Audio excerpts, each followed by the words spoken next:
Hello friends, आज के इस वीडियो सेशन में अपन बात करेंगे जो आपका बीएड लेसन प्लान है और उसमें ज्योग्राफी सब्जेक्ट से रिलेटेड बात करेंगे जिसमें प्रकरण होगा आपका मानक समय।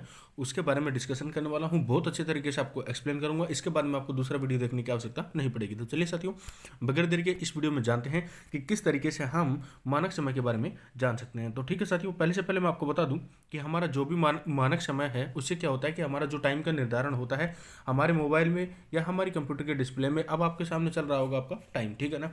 तो वो टाइम होता है वो किस तरीके से निर्धारित किया जाता है, उस चीज़ को किस तरीके से पॉइंट ऑफ व्यू से लिया जाता है। तो आपके सामने ये एक डॉट बन रहा है, इसके ऊपर आप पूरे तरीके से बात करेंगे। ये लेसन प्लान किस तरीके से बनाना है पूरा बहुत अच्छे तरीके से एक्सप्लेन होने वाला है। आगे फाइल में जिस तरीके से हमने तैयार किया है वो आपके सामने उसी तरीके से आपको सिंपली से आपको नोट डाउन करना है, ठीक है ना साथियों। तो चलते हैं और जानते हैं कि किस तरीके से आप आगे करेंगे, ठीक है ना साथियों। तो ये आपके सामने है विद्यालय संबंध इकाई। इसके बारे में बताने से कोई फायदा नहीं है क्योंकि इससे रिलेटेड हमने क्या है कि लेसन प्लान से रिलेटेड 4 से 5 वीडियोस बना दिए हैं जिसमें आप अच्छे तरीके से उन चीज़ों के बारे में सीख गए होंगे। तो ठीक है साथियों, अब सीधा बात करेंगे अपन पाठ्य प्रकरण के बारे में जो कि मानक समय से रिलेटेड होता है, ठीक है। तो उसी से रिलेटेड उसमें बात करेंगे। तो सबसे पहले आ रहा है आपके सामने उद्देश्य जो कि ज्ञानात्मक होता है और अपेक्षित व्यवहारगत परिवर्तन है, उसमें बात करते हैं। सबसे पहले ज्ञानात्मक है, उसका जो उद्देश्य के सब पॉइंट्स हैं उसके बारे में डिस्कशन करेंगे। आपको क्या करना है, वीडियो को एंड तक वॉच करना है। इसी के साथ में चैनल पर अगर आप फर्स्ट टाइम पर विजिट कर रहे हैं तो चैनल को सब्सक्राइब कर लेना है, ठीक है साथियों। अब शुरू करते हैं आगे तक, ठीक है। तो ज्ञानात्मक का आपके सामने पहला सब पॉइंट है कि विद्यार्थी पृथ्वी का घूर्णन, स्थानीय समय और भारत के मानक समय संबंधित तथ्यों का प्रत्यय तथा प्रत्यय विज्ञान कर सकेंगे तथा इन सभी को पुनः परिभाषित कर सकेंगे, ठीक है साथियों। इसका मतलब समझते हैं। वैसे तो खैर एक्सप्लेन करने की कोई आवश्यकता नहीं है, लेकिन बट मैं आपको बता देता हूँ क्योंकि कई बार एग्जामिनर जो होता है आपका, या मैं कहूँ कि आपका जो वाइवा होता है वो इस चीज़ के बारे में पूछ लेता है। आप अगर कोई भी लेसन प्लान पूरा तरीके से आप उसको तैयार करते हैं तो उसके बारे में, ठीक है ना। इसका मतलब यह है कि स्टूडेंट जो भी होते हैं ना, जो पृथ्वी का घूर्णन मतलब कि पृथ्वी है जो किस तरीके से घूमती है, उसके साथ में जो स्थानीय समय जो हमारा लोकल टाइम होता है वो, और भारत के मानक समय संबंधित तथ्यों का प्रत्यय स्मरण तथा उनका प्रत्यय विज्ञान कर सकेंगे। कहने का मतलब कि उससे रिलेटेड उसकी नॉलेज जुटा सकेंगे, ठीक है साथियों। तथा इन सभी को पुनः परिभाषित कर सकेंगे, मतलब कि इनकी जो डेफिनेशन है उसको दोबारा से वो बोल सकते हैं या बता सकते हैं, ठीक है साथियों। अब इसी के साथ में सेकंड पॉइंट आपके सामने अवबोध। इसका सब पॉइंट आ रहा है आपके सामने कि विद्यार्थी पृथ्वी का घूर्णन, स्थानीय समय और भारत के मानक समय की व्याख्या तथा उसमें अंतर एवं विषमताओं को समझ सकेंगे, ठीक है साथियों। इसका मतलब कि विद्यार्थी जो भी होते हैं वो पृथ्वी का घूर्णन और स्थानीय समय जो हमारा लोकल टाइम होता है, इसी के साथ में भारत के मानक समय की जो व्याख्या और उसमें अंतर एवं उसकी विषमताओं का अंतर समझ पाएंगे या उसको समझ सकेंगे, ठीक है साथियों। इसी के साथ में थर्ड पॉइंट आ रहा है आपके सामने ज्ञानोपयोग, जिसमें पहला सा पॉइंट आ रहा है कि विद्यार्थी मानक समय से प्राप्त ज्ञान का उपयोग भारत के स्थानीय और मानक समय को समझने में कर सकेंगे। क्लियर हुआ। इसी के साथ में सेकंड सब पॉइंट आ रहा है आपके सामने कि विद्यार्थी मानक और स्थानीय समय में पारस्परिक संबंध स्थापित तथा पुष्टि कर सकेंगे, ठीक है साथियों। क्लियर हुआ। अब इसी के साथ में आगे बढ़ते हैं और जानते हैं कि कौन कौन से ऐसे आगे के जो पॉइंट्स हैं वो हमें देखने चाहिए जो हमारे लिए इंपॉर्टेंट है, ठीक है साथियों। इसी के साथ में थर्ड पॉइंट तक हो गया था हमारा, और अब आपके सामने आ रहा है आपका 4 नंबर पॉइंट जो है अभिरुचि, ठीक है। इसमें क्या है, पहला सा पॉइंट आपके सामने कि विद्यार्थी मानक समय के प्रति रुचि विकसित करते हुए स्वेच्छा से उससे संबंधित पत्र पत्रिकाओं का अध्ययन कर सकेंगे। मतलब कि जो भी स्टूडेंट है वो पृथ्वी के घूर्णन के बारे में, जो हमारा मानक समय है उसके साथ में, और जो लोकल टाइम है उस चीज़ के बारे में वो जान जाएंगे। तो उससे रिलेटेड जो भी पत्र पत्रिकाएं होंगी उनको पढ़ने में उनकी स्वेच्छा से इच्छा होगी, या कहने का मतलब उनका मन खुद से होगा, ठीक है। सेकेंड सा पॉइंट आ रहा है आपके सामने कि विद्यार्थी मानक समय के प्रभावों तथा प्रतिक्रियाओं आदि का विचार विमर्श कर सकेंगे, ठीक है साथियों। इनके बारे में वो विचार कर पाएंगे, कंसल्ट कर पाएंगे, ठीक है। इसी के साथ में 5 नंबर पॉइंट आ रहा है आपके सामने अभिवृद्धि, ठीक है ना। अभिवृद्धि, उसके बारे में बात करते हैं। उसका आपके सामने सब पॉइंट है कि विद्यार्थी मानक समय के प्रति सकारात्मक दृष्टिकोण विकसित तथा इसके तथ्यों, अवधारणाओं आदि में विश्वास प्रकट कर सकेंगे। क्लियर हुआ। इसी के साथ में आ रहा है 6 नंबर आपके सामने कौशल, या कहें उसके बारे में कि आपका स्किल, ठीक है। वो क्या होता है, उसमें पहले से पॉइंट आ रहा है आपके सामने कि विद्यार्थी विश्व के विभिन्न देशों के मानक समय को तालिका द्वारा प्रदर्शित कर सकेंगे, ठीक है। सेकंड से पॉइंट आ रहा है आपके सामने कि विद्यार्थी भारत के मानक समय से संबंधित तथ्यों का संकलन कर उन्हें कलात्मक ढंग से प्रस्तुत कर सकेंगे। क्लियर हुआ। चलिए, अब यहाँ तक का क्लियर हुआ। जो फर्स्ट पेज था वो आपका, इसी के साथ में सेकंड नंबर पे बात कर लेते हैं। अब सेकंड आपके सामने आ रहा है सेकंड पेज, ठीक है। अब इसके बारे में जानते हैं। देखिए साथियों, आपके सामने आ रहा है कि सबसे पहले इसमें हमने दर्शाया कि सहायक सामग्री, ठीक है ना। सहायक सामग्री की किस किस चीज़ की आपको टीचिंग के दौरान पे आवश्यकता पड़ती है, उन्हीं चीज़ों को आपको लिखना है, ठीक है ना। तो वो कौन कौन सी है कि भाई आपका चौक, डस्टर, संकेतक, लपेट फलक और चार्ट एवं अन्य कक्षा उपयोगी सामग्री, ठीक है। क्लियर हुआ। इसी के साथ में आ रहा है नेक्स्ट आपके सामने शिक्षण विधि या प्रविधि, ठीक है। वो कौन कौन से होते हैं वो तो आपके सामने या अपन कहें कि इसमें जो विधियां हैं वो कौन कौन सी काम में आई हैं, ठीक है ना, लेसन को बनाने में। तो आपके सामने सिंपली से हैं कि प्रश्नोत्तर विधि, व्याख्यान विधि, प्रदर्शन विधि एवं विद्यार्थी सहभागिता के द्वारा, ठीक है। क्लियर हुआ। इसी के साथ में है आपके सामने पूर्व ज्ञान, ठीक है ना। पूर्व ज्ञान के बारे में मतलब कि बच्चों को इस चीज़ के बारे में क्या नॉलेज है, ठीक है ना। तो वो है कि विद्यार्थी मानक समय के विषय में सामान्य जानकारी रखते हैं। क्लियर हुआ। इसी के साथ में नेक्स्ट आ रहा है आपके सामने अब कि क्रम संख्या या अपन कहें कि छात्र अध्यापक क्रियाएं और इसी के साथ में छात्र छात्राएं क्रियाएं। ये क्या है आपका है प्रस्तावना कौशल। बात कर लेते हैं अब कि ये प्रस्तावना कौशल किस तरीके से बनाए, ठीक है। तो आपको सिंपली से एक टेबल बनानी है, उसमें आपको 3 रो बना लेनी है, ठीक है ना। कहने का मतलब एक तो टेबल मेन, उसके साथ में आपको 3 टेबल, ठीक है ना। जिसमें पहला क्वेश्चन आपको पूछना है कि घड़ी से हमें किसका ज्ञान प्राप्त होता है, तो आप सभी जानते हैं सिंपली से समय का, ठीक है। क्वेश्चन नंबर 2 है कि प्राचीन समय में समय की गणना किस सहायता से की जाती थी, ठीक है ना। वो है कि सूर्य की सहायता से, मतलब कि जो पहले का टाइम था उसमें टाइम का अंदाजा कैसे लगाते थे, ये मैं कहूँ कि पहले के टाइम में जो समय होता था उसको कैसे पता लगाया जाता था। तो आप सिंपली से जानते हैं कि भाई सूर्य का, जिसमें प्रहर भी चलते थे कि भाई अब दोपहर हो गया, अगर आपके सामने सूर्य शिखर पर है तो जिस समय पश्चिम की ओर में जैसे वो नीचे की तरफ चला जाता है, सन डक्स हो जाता है, तब आप सभी जानते हैं कि संध्या होती है, तो उनको रात्रि का ऐसे पता लग जाता था, ठीक है। थर्ड नंबर पॉइंट आ रहा है आपके सामने कि सूर्य के द्वारा समय का ज्ञान किस प्रकार से होता था, ठीक है ना। तो सूर्य के द्वारा बनने वाली परछाई से, मतलब कि जो पेड़ होता है उसके परछाई किस तरफ आ रही है, ठीक है ना, उसी से अंदाजा लगा लेते हैं, ठीक है ना। 4 नंबर क्वेश्चन आ रहा है आपके सामने कि सूर्य की परछाई से प्राप्त ज्ञान किस स्तर का होता था, तो ठीक है ना, वो क्या था, स्थानीय स्तर का समय, ठीक है। इसी के साथ में आ रहा है 5 नंबर कि मानक समय के विषय में आप क्या जानते हैं, मतलब कि जो मानक समय है उसके बारे में आप क्या जानते हैं या उसके विषय में आप क्या जानते हैं, ठीक है ना। तो ये क्या है आपका है समस्यात्मक प्रश्न, या अपन कहें कि आपका प्रॉब्लमेटिक क्वेश्चन। क्लियर हुआ साथियों।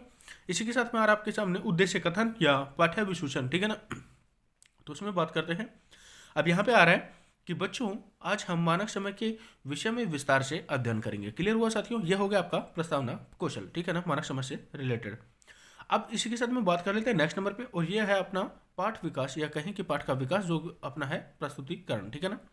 जिसमें आपको सिंपली से पहला पॉइंट लेना है कि पृथ्वी का घूर्णन, और उसमें छात्र अध्यापक या छात्र अध्यापिकाएं क्रियाएं, और इसके बारे में पूछना, ठीक है ना, विकासात्मक प्रश्नों के बारे में। तो क्या पूछेंगे सबसे पहले कि पृथ्वी किस पर घूमती है, तो आपका है कि अपने अक्ष पर, मतलब कि जो पृथ्वी है कहाँ घूमेगी, वो अपने स्थान पर घूमेगी या अपने अक्ष पर घूमेगी, ठीक है।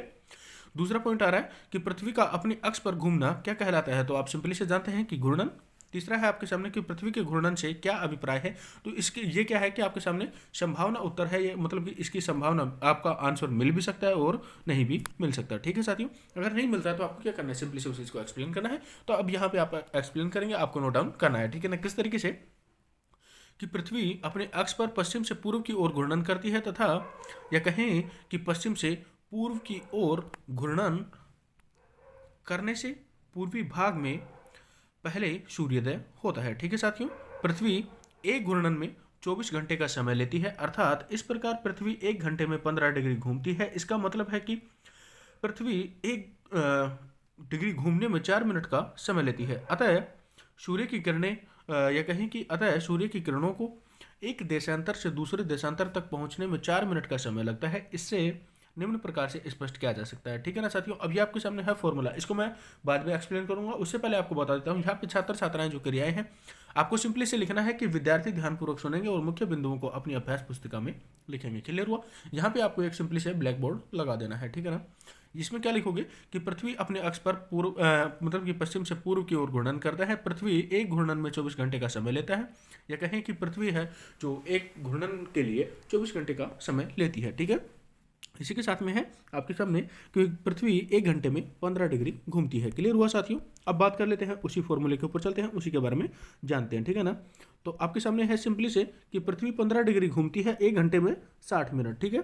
इसी के साथ में अच्छा 1 डिग्री के बारे में बात करें तो क्या होगा, सिंपली से 60 उसके बाद में 15, ठीक है ना, उसका डिवाइडेशन किया तो आपके पास में क्या आया 4 मिनट्स, ठीक है साथियों। क्लियर हुआ। इसी के साथ में आता है आपका बोध प्रश्न, मतलब कि अपने बच्चों को बताएं तो उससे रिलेटेड बच्चों ने क्या सीखा, उसके बारे में उनको क्या बोध हुई, क्या नॉलेज हुआ, ठीक है, उसके बारे में जान लेते हैं। तो सिंपली से आपके सामने पहला क्वेश्चन है कि पहले सूर्योदय किस भाग में होता है, तो आप सभी जानते हैं कि पूर्वी भाग में, पूर्व में हमारा सूर्य उगता है, ठीक है ना।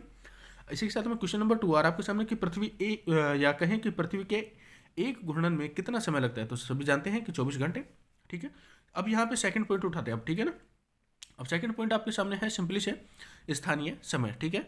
स्थानीय समय के बारे में बात करेंगे, उससे पहले अपन बात कर लेते हैं इसके विकासात्मक प्रश्नों के बारे में, ठीक है ना। विकासात्मक प्रश्नों में डिस्कशन करते हैं। तो क्वेश्चन नंबर फर्स्ट आपके सामने है कि सूर्य की किरणें हैं जो कहाँ गिरती हैं, तो आप सभी जानते हैं कि देशांतर रेखाओं पे, ठीक है। देशांतर रेखाओं का संबंध किससे है, तो सिंपली से समय से। और क्वेश्चन नंबर थर्ड है कि स्थानीय समय किस प्रकार से ज्ञात किया जाता है, ठीक है ना। इसकी है संभावना कि ये आपको आंसर मिले या ना मिले, ठीक है। अब बात करते हैं इसी से रिलेटेड, ठीक है ना। आपके सामने सिंपली से खुल रहा है आपका, और आप सभी देख रहे हैं कि समय को मापने का सबसे अच्छा साधन पृथ्वी, चंद्रमा एवं ग्रहों की गति है। स्थानीय समय का अनुमान सूर्य के द्वारा बनने वाली परछाई से लगाया जा सकता है, ठीक है, जो दोपहर में सबसे छोटी एवं सूर्योदय में सूर्योदय एवं सूर्यास्त के समय सबसे लंबी होती है। मतलब कि किसी भी पेड़ को आपने देखा होगा, चाहे आप गर्मियों में देखो चाहे सर्दियों में देखो, उसमें क्या होता है कि सिंपली से मॉर्निंग में जब सूर्योदय होता है तो पेड़ की जो परछाई है वो काफ़ी दूरी तक जाती है, ठीक है ना। इसी के साथ में मतलब कि जो सूर्यास्त का समय होता है उस टाइम भी जो पेड़ की परछाई है वो बहुत लंबी जाती है, ठीक है ना, उसके अपोजिट साइड में। इसी के साथ में सिंपली से आपने देखा होगा कि दोपहर के टाइम में क्या है कि बहुत छोटी हो जाती है, ठीक है, परछाई, ठीक है, क्लियर हुआ। इसी के साथ में है, चूंकि पृथ्वी पश्चिम से पूर्व की ओर चक्कर लगाती है, अतः वे स्थान जो ग्रीनविच के पूर्व में है। और इसी के साथ में जो आपका सेकंड इधर रो है उसमें आपको लिखना है कि विद्यार्थी ध्यानपूर्वक सुनेंगे और मुख्य बिंदुओं को अपनी अभ्यास पुस्तिका में लिखेंगे, ठीक है ना। आप सिंपली से साथियों यहाँ पे आपको एक लगा लेना है आपका ब्लैक बोर्ड, ठीक है ना। उसमें क्या बताओगे कि स्थानीय समय का ज्ञान सूर्य के द्वारा बनने वाली परछाई के द्वारा प्राप्त होता है, ठीक है। दूसरा सब पॉइंट इसमें लिखोगे कि दो स्थानीय समयों में, या कहें कि दो स्थानीय जो समय होते हैं उसमें 4 मिनट का अंतर होता है, 60 मिनट, और उसके ऑब्लिक में आपको 15 डिग्री, और उसके बराबर में आपका आंसर मिलेगा आपका 4 मिनट, क्लियर हुआ। इसी के साथ हम बात करते हैं, अतः वे स्थान जो ग्रीनविच के पूर्व में है उनका समय ग्रीनविच समय से आगे होता है, और जो पश्चिम में है उनका समय पीछे होगा, क्लियर हुआ।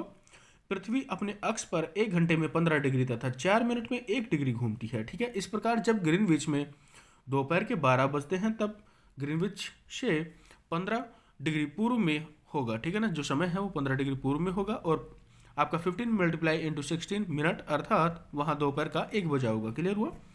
इसी के साथ हम बात कर लेते हैं कि लेकिन ग्रीनविच से 15 डिग्री आपका पश्चिम का समय ग्रीनविच से 1 घंटा पीछे होगा, ठीक है, यानी वहाँ सुबह के 11 बजे होंगे, क्लियर हुआ। किसी भी स्थान पर जब सूर्य आकाश में उच्चतम बिंदु पर होता है दोपहर में, उस समय में, या कहें कि उस समय घड़ी में दिन के जो भी टाइम है उस चीज़ के बारे में आगे बात करेंगे। ये आपको सिंपली से वही है कि विद्यार्थी ध्यानपूर्वक सुनेंगे और मुख्य बिंदुओं को अपनी अभ्यास पुस्तिका में लिखेंगे, ठीक है, कि मतलब कि उस समय घड़ी के 12 बजते हैं, क्लियर हुआ साथियों। इसी के साथ में है आपके सामने कि इस प्रकार घड़ी के द्वारा दिखाया गया समय उस स्थान का स्थानीय समय होगा, क्लियर हुआ। अब इसी के साथ में आ रहा आपके सामने आपका बोध प्रश्न, पृथ्वी अपने अक्ष पर 1 घंटे में कितने डिग्री घूमती है, तो सिंपली से आप सभी जानते हैं 15 डिग्री, ठीक है। क्वेश्चन नंबर 2 है कि घड़ी के द्वारा दिखाया गया समय क्या कहलाता है, तो आप सभी जानते हैं सिंपली से आपका स्थानीय समय, ठीक है। इसी के साथ में थर्ड पॉइंट आ रहा है आपके सामने कि भारत का जो मानक समय है उससे रिलेटेड अब बात करते हैं। भारत का मानक समय है, थर्ड पॉइंट है ये, और इससे रिलेटेड विकासात्मक प्रश्नों के बारे में बात करेंगे, जिसमें है आपके सामने पहला क्वेश्चन आपका कि एक देश में कितने स्थानीय समय हो सकते हैं, ठीक है ना, तो वो है आपके अनेक या कई समय, क्लियर हुआ। क्वेश्चन नंबर 2 आ रहा है आपके सामने कि अनेक स्थानीय समयों में से क्या निर्धारित करना होता है, या कहें कि क्या निर्धारित करना होता है, तो आप सिंपली से जानते हैं कि आपका मानक समय। क्वेश्चन नंबर 3 आ रहा है कि भारत का मानक समय कितना है, तो आप जानते हैं सिंपली से कि इसका जो आंसर है बच्चों को मिल भी पाए या नहीं भी मिल पाए, क्लियर हुआ। अब सिंपली से आपको क्या करना है कि मानक समय की गणना ग्रीनविच जो 0 डिग्री देशांतर पर स्थित है, ठीक है ना, के संदर्भ में की जाती है। भारत के मानक समय का निर्धारण 82 इक्वल टू, या कहें कि 82.5 डिग्री पूर्वी देशांतर से किया गया है। इस देशांतर या म्योत्तर के स्थानीय समय को पूरे देश में मानक समय कहा जाता है, ठीक है ना, मतलब कि 82.5 डिग्री का जो मानक समय होता है इसी को पूरे देश भर में माना जाता है, क्लियर हुआ। इसी के साथ में आपको सिंपली से सेकंड लाइन पे लिखना है कि विद्यार्थी ध्यानपूर्वक सुनेंगे और मुख्य बिंदुओं को अपनी अभ्यास पुस्तिका में लिखेंगे, ठीक है। यहाँ पे आपको सिंपली से एक ब्लैक बोर्ड लगाना है जिसमें लिखना है कि मानक समय की गणना ग्रीनविच के संदर्भ में की जाती है। भारत के मानक समय का निर्धारण 82.5 डिग्री पूर्वी देशांतर से किया जाता है, क्लियर हुआ साथियों। अब बात कर लेते हैं इसी के साथ में नेक्स्ट पेज, क्लियर हुआ। देखिए साथियों ये है आपका नेक्स्ट पेज, इसमें क्या है कि इसे ही भारतीय समय के नाम से, या कहें कि इसे ही भारतीय मानक समय के नाम से जाना जाता है। भारत के मानक समय की रेखा इलाहाबाद उत्तर प्रदेश से गुजरती है, क्लियर हुआ। भारत ग्रीनविच के पूर्वी 82.5 डिग्री पूर्व में स्थित है तथा अतः यहाँ का समय ग्रीनविच समय से 5 घंटा 30 मिनट आगे है। कुछ देशों का देशांतरीय विस्तार अधिक होता है जिसके कारण वहाँ एक से अधिक मानक समय अपनाए गए हैं। उदाहरण के लिए रूस में 11 मानक समय को अपनाया गया है। क्लियर हुआ साथियों? इसी के साथ में सेकंड नंबर वाली जो आपकी लाइन है, सेकंड नंबर की जो आपकी टेबल है, उसमें आपको सिंपली से वही लिखना है कि विद्यार्थी ध्यानपूर्वक सुनेंगे और मुख्य बिंदुओं को अपनी अभ्यास पुस्तिका में लिखेंगे। क्लियर हुआ साथियों? बात कर लेते हैं इसके बौद्ध प्रश्नों के बारे में। तो आपको बौद्ध प्रश्नों के बारे में क्वेश्चन नंबर फर्स्ट है आपके सामने सिंपली से कि भारत के मानक समय का निर्धारण किस देशांतर से किया गया है। तो आप सभी जानते हैं 82.5 डिग्री आपका पूर्वी देशांतर से। क्लियर हुआ? सेकंड क्वेश्चन आ रहा है आपके सामने, ग्रीनविच कितने डिग्री देशांतर पर स्थित है, या कहें कि ग्रीनविच जो रेखा है वो कितने डिग्री देशांतर पर है। ठीक है, तो सिंपली से आप सभी जानते हैं कि आपका 0 देशांतर पर, या कहें कि 0 डिग्री देशांतर पर। क्लियर हो? अब आता है साथियों आपके सामने आपका सिंपली से आपका होमवर्क, या कहें कि आपके जो मूल्यांकन प्रश्न है उनके बारे में कि आप वो क्या क्या लिखेंगे। ठीक है, तो क्वेश्चन नंबर फर्स्ट आपको लिखना है सिंपली से किन्हीं दो लगातार देशांतरों में जो अंतर होता है वो क्या होता है। 3 मिनट का, 4 मिनट का, 5 मिनट का और 6 मिनट का। क्लियर हुआ? क्वेश्चन नंबर 2 आपको लिखना है कि पृथ्वी 1 घंटे में ब्लैंक घूमती है कितना डिग्री, 15 डिग्री या 30 डिग्री। क्वेश्चन नंबर थर्ड आपके सामने कि रूस में ब्लैंक मानक समय को अपनाया गया है। तो आप सिंपली से जानते हैं 11 या 12। ठीक है, तो 11 होता है जैसे वैसे, बट आप सभी जानते हैं कि आपको आंसर क्या देना है। सभी क्वेश्चनों को आपने पढ़ा भी अभी पिछले कुछ स्लाइड्स में। क्वेश्चन नंबर 4 आ रहा है आपके सामने कि भारत के मानक समय की रेखा इलाहाबाद से गुजरती है, जो सही है या गलत है। ठीक है, इसके बारे में ट्रू या फॉल्स का बताना है। क्वेश्चन नंबर 5 है पृथ्वी अपने अक्ष पर पूर्व से पश्चिम की ओर घूर्णन करती है, जो सत्य है या असत्य है। ठीक है साथियों, अब आपको देना है बच्चों को होमवर्क, या कहें कि गृह कार्य के बारे में क्वेश्चन डालने हैं। ठीक है ना, तो आप सिंपली से 2 क्वेश्चन डाल सकते हैं उसमें। कौन कौन से? क्वेश्चन नंबर फर्स्ट आपके सामने कि मानक समय से क्या तात्पर्य है।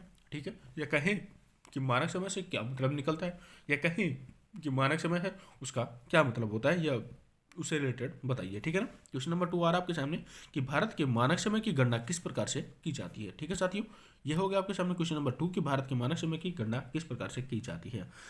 सो आई होप दैट गाइज कि आपको बहुत अच्छे तरीके से आपका जो लेसन प्लान है वो क्लियर हुआ होगा। अगर आपको ये वीडियो अच्छा लगा है तो प्लीज़ इस वीडियो को लाइक कीजिएगा, और इसी के साथ में अपने दोस्तों के साथ में इसे साझा करना मत भूलिएगा, और इसके साथ में चैनल को सब्सक्राइब करना भी मत भूलिएगा। अब तक के लिए इतना ही, मिलते हैं आपसे किसी नेक्स्ट वीडियो में, उसमें बात करेंगे किसी नए मुद्दे पर, किसी नई अपडेट्स के साथ में। और अब तक के लिए इतना ही। हंसते रहिए, मुस्कुराते रहिए, अपने से बड़ों का सम्मान कीजिएगा, अपने से छोटों को प्यार दीजिएगा, और अपना व्यक्तित्व इस प्रकार से बनाइएगा कि जब भी कोई नारी आपके साथ में हो तो अपने आप को सुरक्षित महसूस करे। जय हिंद, वंदे मातरम।